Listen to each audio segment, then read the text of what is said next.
Of what? Oh my What? god. There's like 20 pages. What's 20 pages? This Deku and Kachan. Hell no, we not reading. I swear to God, if one of y'all read that shit, Yo, all of these are like 10 pages. Nah, I'm not. Yeah, we're y'all. not reading it? Okay.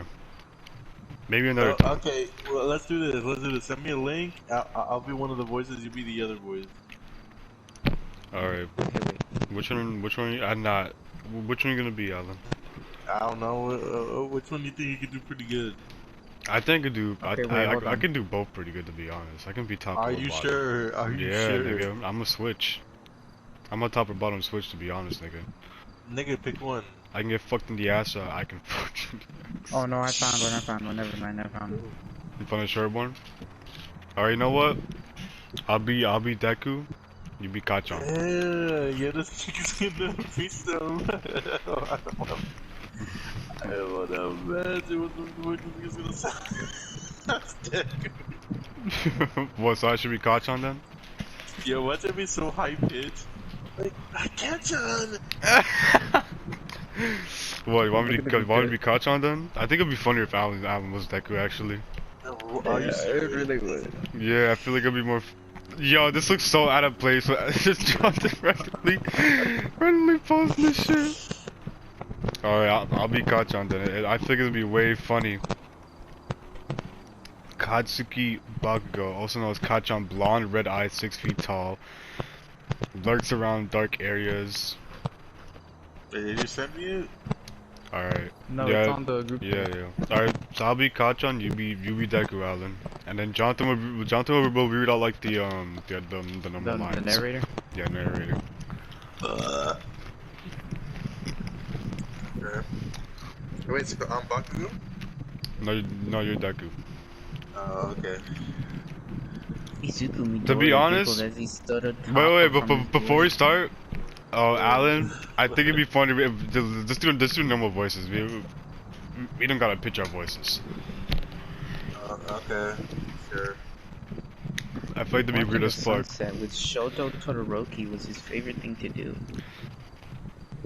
Oh, I'm Shoto then. Oh yeah, you just be everyone else. It's getting late. I'll head home before it gets dark. Shoto said, standing up to the boy walked away, waving to the brunette. Izuku smiled and waved back before walking into his home. The mom. Alright, I'll be the mom. Hold on.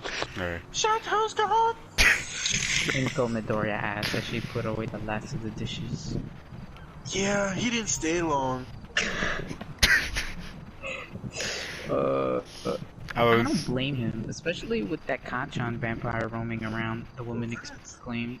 Her son agreed and sat down, making conversation with his mother for a while before she turned around and asked for his help. Zuko, honey, I'll go finish up the laundry. Can you bring out the trash? The woman asked, heading towards the laundry room. Sure, Mom. Midoriya answered, standing up and walking to the garbage. The freckled boy picked up the large bag and walked to the door, opening it in a swift movement before walking out. A cool breeze hit Izuku's face as he walked down his driveway, down to the trash bin. Midoriya opened the trash lid and swung the bag into it. After being done with his task, he clapped his hands and sighed.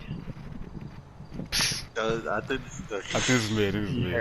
He heard behind him. Midoriya looked back, shivering. It was too dark outside now to see anything. Hello? Izuku asked, squinting his eyes to see better. The result? He couldn't see anything else but total darkness. The brunette shrugged and walked up to the driveway again. Hey. Another whisper from behind. The brunette turned around quickly, now a little scared. The boy had chills and a cloud came from his mouth. Every time he breathed, the boy turned around and walked faster. He was a few meters away from the door when a hand grabbed his wrist, causing Izuku to let out a screech of fear as he immediately started to struggle. Whoever was holding him had a strong grip. Midoriya swung his arms and legs, trying to get loose of the man who was now holding him by the horns. Izuku yelled for help, but nobody came. A hand was soon pressed on his mouth and nose to the point where he couldn't breathe anymore. He blacked out. my god. no. Go to the next part. Not yet. Izuku slowly opened his eyes, seeing nothing but darkness. His head was turning. His thoughts were swarming around in his head. His hands were tied behind him to the chair. Oh my god. The brunette looked down, trying to free his legs and tried to free his arms, but nothing worked. The room smelled good, and all Midoriya could see was the floor beneath him. He couldn't see very far since it was really dark. The boy started to fidget. Was he alone? All he remembered was getting kidnapped. Nothing more. Midoriya calmed down, trying to even out his breathing. It was difficult, but he succeeded. After having calmed down, the boy was able to process the situation he was in. He'd gotten kidnapped. He didn't know how much time had passed since. What time was it? He was tied to a chair and unable to leave. He was alone in the dark room. He had no idea where he was. Was his mother okay? Probably worried. What brought him here? There's not a lot of dialogue in this one. Yeah, there is. Yeah. But, Oh okay, wait, good. there's something. Izuku looked down, tears starting to fall again. It was weird. He felt sad that he left his mom behind, with her probably wondering where she was or where he was. But at the same time, Izuku was happy and scared. Happy that he was experiencing something different for once, and afraid of what was to come. Was he left there to starve? If he was one of Kacchan's next victims, he was without a doubt going to be killed brutally. Midoriya sighed and looked around, still unable to see anything. Suddenly he heard a door open from the left. The brunette looked to his side, only to see a very tall blonde man with crimson red eyes. It matched the definition of Kacchan. The flyer had been posted everywhere across. Knowing that Izuku was Bakugo's hostage, answered a few questions like, "What was it so dark in here? Vampires can't be in the sun," which explains why there's no windows. A light opened over Izuku's head, which revealed the large, nice room. The walls were dark gray, and there was a bed next to the wall. There was a cabinet stained in blood, next to a dark red spot on the floor, where Izuku assumed was more blood. He was on a murder scene after all, and he was about to be the next victim. Izuku looked up to the blonde and walked by him to the cabinet. You struggled a lot, more than other people, Deku. The vampire tried to open the cabinet door. Deku? Izuku asked, unsure what he means. Oh, that's what I call my hostages. Izuku looked down. Can you kill me fast? I don't want to suffer. He cried. I'm not going to kill you. You smell different, so I'm having someone over here to check why you smell unrealistically good. The blonde faded. I'm Katsuki Bakugo, by the way, but I'm sure you already know that. Katsuki said, smirking. What's that? Izuku yelled, looking at the pouch of blood the blonde had pulled out of his cabinet. Lunch? You want some? Bakugo chuckled. Huh? No, gross. Midoriya screamed. Stop yelling. Where am I? Izuku asked, trying to calm his voice down. My place. You're not to know where that is. The tall boy said with a smirk as he pierced the bag with his fangs, instantly sucking out some of the red liquid. Midoriya watched, disgusted. The blonde seemed to enjoy the taste of blood, which terrified Izuku even more. When Katsuki was done, he looked to the brunette and licked his blood-stained lips. Alright, it's getting late. You were asleep for nearly 24 hours. I bet you're tired. Get some rest. I have business to take care of. Katsuki said, standing up and walking to the green-haired boy. Bakugo ruffled the short male's hair before walking out the room once more, leaving the light open for Izuku. At least he could see. The short male? Oh my god. How many parts does it have? True, I didn't even see. Oh. Alright, let's go. Midoriya finished as the door opened and Katsuki walked in. The brunette had not slept properly in 3 days and had been tied to a chair since he's gotten there. He was hungry and wanted to take a shower. You hungry? Bakugo asked with a smirk.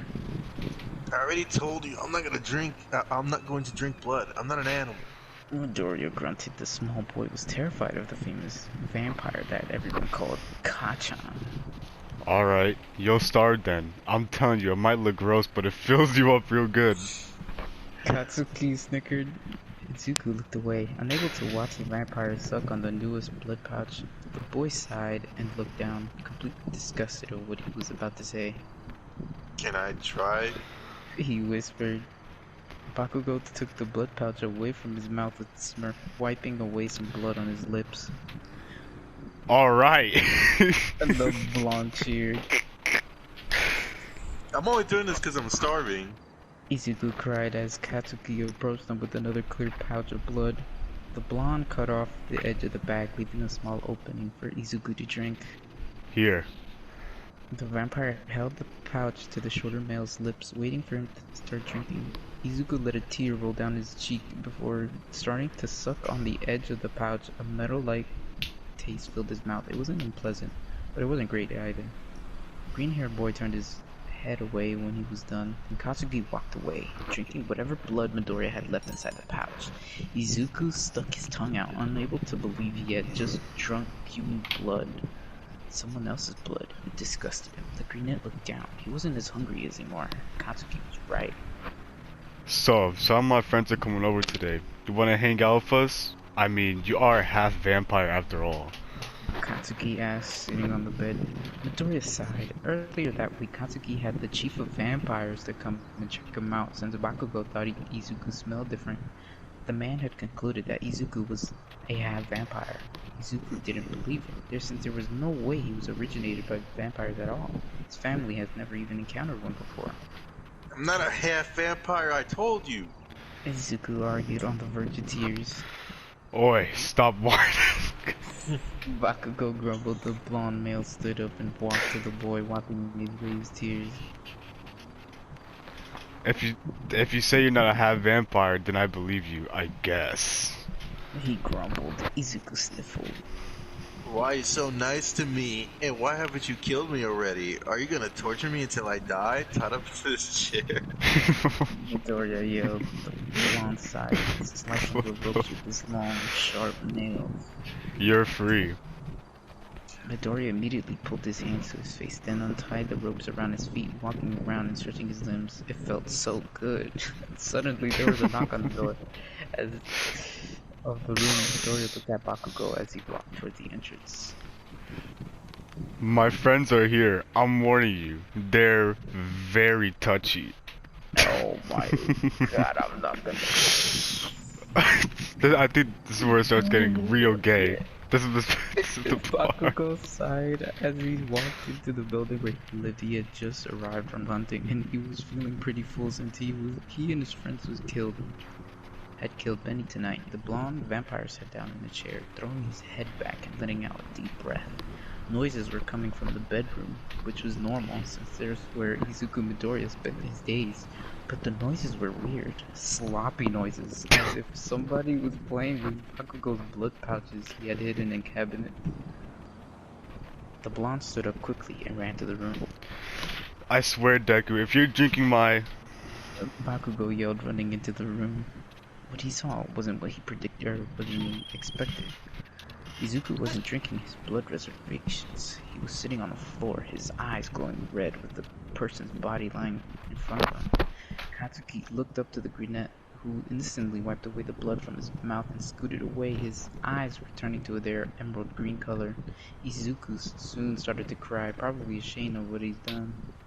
He was a killer now. He had taken a person's life. He hadn't seen his friends and mother in nearly 2 months. His life was ruined. Bakugo soon walked over to the small shivering boy, nervously rubbing his arm. You killed this human, right? Bakugo asked in a common voice. Midoriya started to sob. Hearing the words that had just come out of Katsuki's mouth didn't make him feel any better. Kachan, I don't know what I did. I'm a terrible person. And Midoriya managed to yell between sobs. The blonde instantly wrapped his arms around the crying male, hugging him. It's not your fault. I started feeding you blood, which must have triggered your inner vampire senses or something. Katsuki muttered. You did a good job for a first timer, though. The vampire's head pointing to the body, Izuku stopped crying, suddenly accepting the fact that he was now a murderer, a cold-blooded vampire he needed to feed himself. He still didn't understand how he was a half-vampire. He just figured that some vampire DNA must have slipped into his system somehow. Izuku stood up, leaving Katsuki there, and started to feed himself as if nothing ever happened. This was his new normal now. He was going to be hunted down one day and get killed, just like Bakugo might too. Midoriya let a tear fall onto his body. As his new fangs dug into his flesh, blood now tasted sweet to him, as it was fruit punch or something. Suddenly, a hand was put on the small boy's shoulder, and Katsuki's head was now next to his. Mind if I join? He asked in a whisper. It was like as if Kachan was supporting Midoriya in any decision he was going to make. Izuku smiled as he started sucking the liquid out of the body, pulling Katsuki onto the body too. That's just the beginning of Izuku's and Katsuki's story. Little did they know there was way more to come. How many parts are there to this? I don't fucking know. I'm starting to get a little winded. For real, 1 second. There's 50. 50? No. No, nah. There's Let's just fucking skip to the gay part. 1 I second. don't know what the gay part is. I'm trying to look for some raunchy action. Wait. I think I just found it. I think it's part 7. One time. Yeah. Oh It's part 7. I'm already seeing the. I'm already seeing it. Are you on it, Alan? Wait. It's 7 one time. Yeah, it's called One Time. Oh my god. Okay, well they didn't really get into the ass fucking, but the shit they say on here is crazy. 7, right? Yeah. Oh my god. 3,000 people wrote this. Not wrote this, but read it. We part at 3,000 now. Yeah. Alright, Are go you on it, ahead. Alan? Oh my god, bro, this is gonna be so fucking gay. Izuku blessed heavily of what he had just come out of his mouth. Me too. He had just agreed for being more than friends with Katsuki, the Kachan, the vampire that killed so many, the one that just saved his life, the man who comforted him, spared him, helped him, and never judged him, ever. That's red. Midoriya smiled and looked down, only to get his head tilted back up again. I love you, dick. Bakugo was for kissing the next kiss. That's not my fault. Instantly pulled away under the shock of everything that was happening, nearly killing himself, then having a crushed confession, and getting his first kiss. Then what now? Midoriya looked back up, a bright red illuminating his entire face. Bakugo leaned in once more and kissed the boy. Oh softly my again. god. This time, Midoriya let him be. It wasn't so bad after all. Izuku Oh, smiled and leaned in deeper into the kiss. He loved the feeling of Katsuki's lips against his. He was the best. Midoriya whimpered a muffled moan as the blonde pushed him back a little onto the bed. Oh my god. Izuku turned red once again and threw his back onto the fluffy pillows, still trying to process what was going on. But doing this didn't help. Letting Bakugo kiss the brunette's neck. The blonde then looked up and licked his lips before looking down and unbuckling his belt. Oh. I don't want to read this. It was a whole reason I would do Oh it. my god, nigga. Oh my, alright. Wow, gotcha. What did you do? You're not putting it out. Oh my god, those sounds. Izuku wailed as he threw his head back once more. Katsuki was currently sliding his hand down the boy's pants, gently rubbing between his thighs. Oh my god. Midoriya was breathing heavily and blushing madly. He was being touched for the first time for his entire life, and it sort of felt Good. Izuku let out a muffled moan, earning the blonde's attention. You like it? Bakugo asked with a creepy smirk. Midoriya looked at him, unsure of what to do or say next. He simply nodded in agreement. Katsuki pulled his hand out and then pulled the boy's pants down, revealing his lower body. Midoriya was covered in mouth and looked away, not able to believe it. He was pretty embarrassed of exposing his body for the first time. Bakugo removed his shirt, then threw off his pants, leaving him nothing but underwear. Izuku, on the other hand, only had his shirt on and was trying his best to cover the rest of his body. Bakugo chuckled and removed the shirt from the shorter boy. First time, huh? He smiled. Midoriya blushed. Is it that Yeah, that make the fall. I'll be gentle, I promise. Bakugo said, leaning and kissing the other boy passionately. Midoriya nodded and let Katsuki touch him. After all, he liked Bakugo very much. He was very glad that his first time was going to be with him. Hours passed as Izuku felt the most pleasure he had ever felt in his entire life. He was happy that he had gotten this close to Bakugo. The greenette cuddled into the blonde's arms as they dove up. Oh my god. Alright, it didn't get anything crazy at least. It didn't. Bro, let's end it there. Let's end it there, bro. Yeah, let's just end it there, bro. If it was like that much at the start.